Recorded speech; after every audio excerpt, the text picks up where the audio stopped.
陳奕迅 K 座之王。陳奕迅嘅 K 歌之王感動到幾百萬人，感動到佢自己，但係又感唔感動到外國嘅朋友咧？ Got a really beautiful voice. I don't know what he's saying though.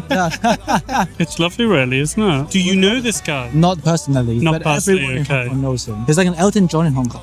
Oh, really? He's really trying now.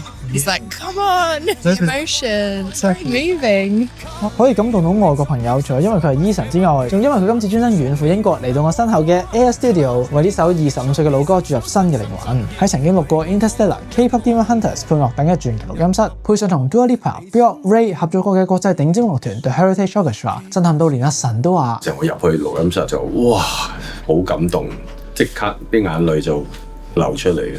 只此一次 ，once in a lifetime。為有呢次嘅合作，原曲作者陳輝陽更加編咗2個版本，9段 solo 添。你又聽到幾多段呢？留言話俾我哋知啦。記得 follow What Mac，了解更多音樂配合嘅事情。拜拜。